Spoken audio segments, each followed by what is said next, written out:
ரம்யா கிட்ட பணக்கார திமிரு ஊறி போய் கிடந்துச்சு. மதுரையிலேயே பெரிய கையோட பொண்ணு வேற. ஏனோ தெரியல, விக்ரம்னு ஒரு ஏழை பையனை கட்டிக்கிட்டா. கல்யாணமாகி 3 வருஷத்தில் ஏகப்பட்ட பிரச்சனை. சொன்ன பேச்சை கேட்குற அடிமையாக இருப்பான்னு பார்த்தா விக்ரம் ஒரு சராசரியான கணவனாக தான் நடந்துக்கிட்டான். கௌதமை சந்திச்சப்போ ரம்யா சொன்னது இதுதான்: எதிரிக்கு எதிரி நண்பன். விக்ரம் உன்னை காலி பண்ணால, இப்போ நீ அவனை முடிச்சிரு. இந்த அட்வான்ஸ் கையில் பிடி. பிளான் பக்காவாக அரங்கேறிச்சு. மிட் நைட்டு ஹாலில் விக்ரம் ரத்த வெள்ளத்தில் செத்து கிடக்க ரம்யா இருட்டிலிருந்து கெத்தா வெளியில் வந்தா. முடிஞ்சதா? அவ குரல்ல ஒரு வில்லத்தனமான நிம்மதி. ஆனால் செத்து கிடந்த விக்ரம் திடீர்னு நக்கலா சிரிக்க ஆரம்பித்தான். ரத்த கரையை தொடச்சிக்கிட்டு துள்ளி எந்திரிச்சான். அது வெறும் பெயிண்ட்டு.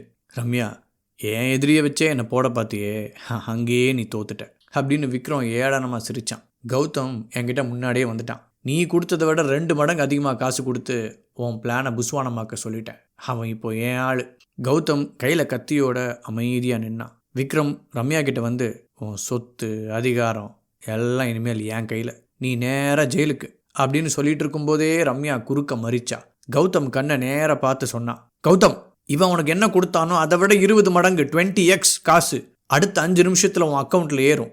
இப்போவே இவனை முடிச்சிரு. அடுத்த செகண்ட் விக்ரம் கண்ணு சிமிட்டுறதுக்குள்ள கௌதமோட கத்தி அவன் கழுத்தை சரிச்சிச்சு.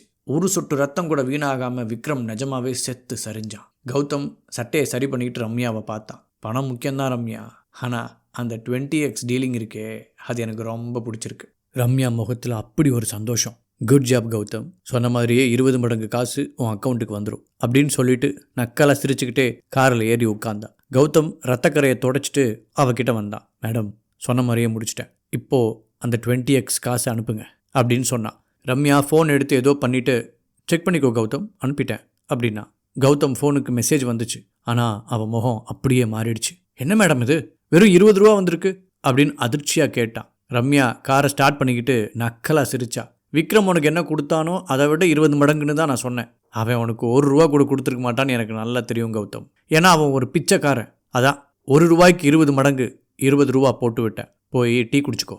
கௌதம் கையில் இருந்த கத்தியை டைட்டாக பிடிச்சான். ஆனால் ரம்யா அசரலை. இங்கே பாரு கௌதம், போலீஸ் வர சத்தம் கேட்குது. என் புருஷனை கொன்னது நீதான்னு எல்லா ஆதாரமும் என்கிட்ட இருக்குது, ஒழுங்காக ஓடிடு அப்படின்னு சொல்லிட்டு காரை வேகமாக பறக்க விட்டா.